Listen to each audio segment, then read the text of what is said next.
I want to show you one of my favorite new smartphone apps, and it's the Blackmagic Camera app. Nowadays, it takes a lot to impress me or surprise me with an iPhone app, but this one does everything I could ever want and more. It's definitely replaced the camera app, the default one in the iPhone for me, when it comes to taking and recording videos. And I want to show you how it works, why it's so great, and why I think you might actually want this. Long story short, go download it. It's free. You can film with this right now if you want. It's well worth it. But let's go take a look at some of those features and I'll show you exactly why. Now, the first thing you can see is you can pick your lens. So like most iPhones nowadays, you got a bunch of lens choices. You can even use the front-facing camera if you'd like. And that makes it really easy just to know that what you're filming is using the correct lens. This is not hard to do in the normal iPhone app, but of course, Blackmagic makes it easy because it's that regular Blackmagic interface. If you've used things like the Ursa or the Pocket Cinema camera, you'll feel right at home using this type of interface. Of course, you have full control over the frame rate, which is really nice to see. I'm recording 4K right now. I can go all the way up to 30 frames a second, and I am on the iPhone 13, I think is what this one is. Honestly, nowadays I kind of forget which model I'm on. You have shutter angle control. This is really cool for a smartphone. If you know anything about me and how I like to record video, it's shutter angle, not shutter speed. Shutter angle is the right way to do it. 180 degrees is what you want typically for your shutter angle, and yes, a smartphone can actually do shutter angle when a lot of professional cameras, expensive cameras nowadays, still don't let you have this feature. But if you don't have ND filters, sometimes you are going to have to use that shutter angle to reduce your exposure, so it can be best to leave it on auto. Under ISO, you have very granular control. Very, very granular ISO control, which is great to see. A lot of the Blackmagic cameras are ISO 400, ISO 800, ISO 1600, but on the smartphone app, you have lots of fine-tune control if you want it on your ISO. White balance, you also have all your standard presets as well as an auto mode, and then you can even lock it if you like once you get things dialed in. For this, I'm gonna go back to daylight because that's the lighting in this room, and you can see the white balance rating is at 5600 Kelvin, daylight. If you wanted tungsten, that's 3200, fluorescent is 4000, and the shade is 4500. Cloudy is 6500. For additional fine-tune control, you can adjust your tint.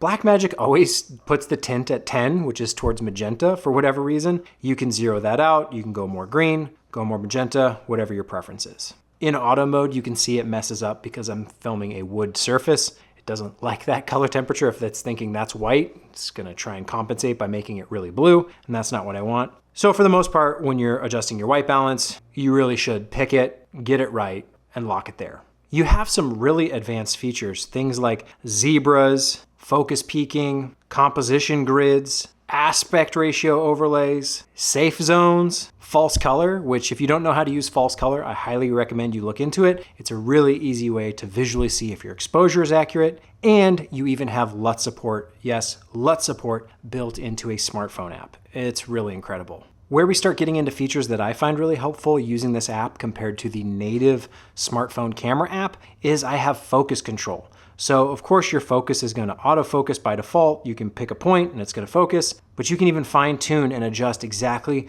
where your camera is focused, which is really hard to do using the regular camera app on the iPhone.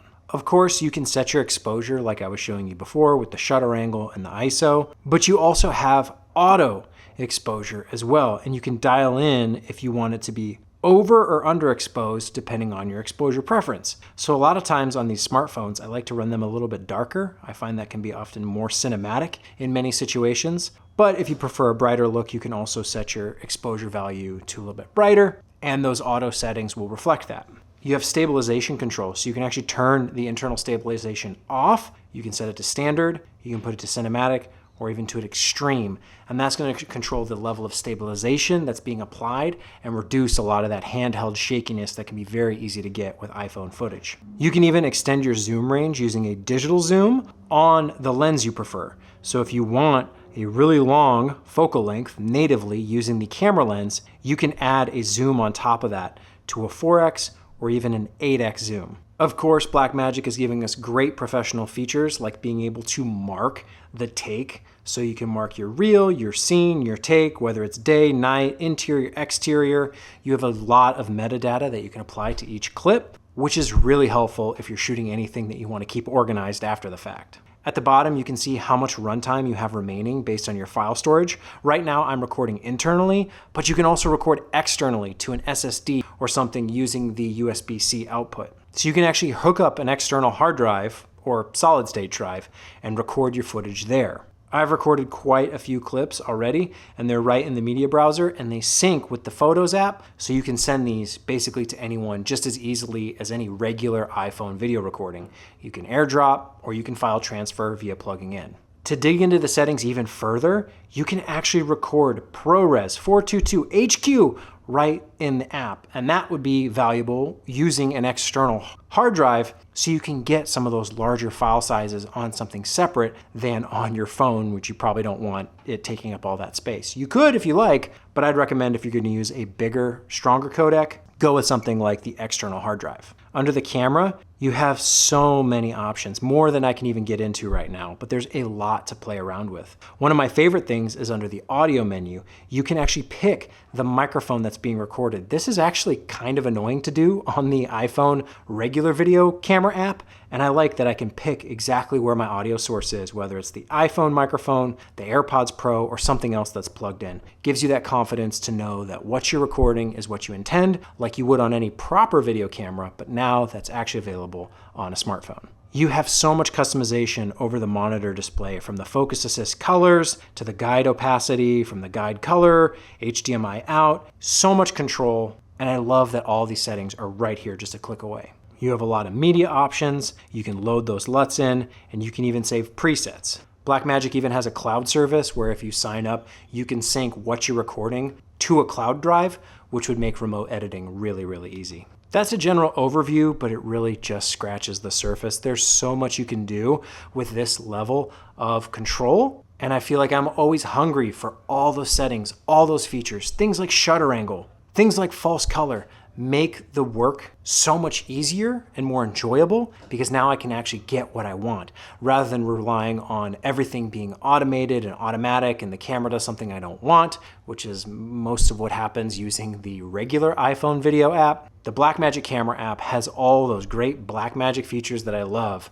like I get on the Ursa or the Pocket Cinema camera, and it's all right on my smartphone. Maybe this is something you've seen or heard about before. I highly recommend you try it out. You can't go wrong. It really gives you so much control in an intuitive interface, and everything works like you'd expect. And you might even find out that your smartphone now has features that your professional video camera doesn't even have. It really is so powerful, and I'm so glad Blackmagic made this. It's given new life to my smartphone and being able to record video with it. So I highly recommend you download it, check it out, and let me know what you think.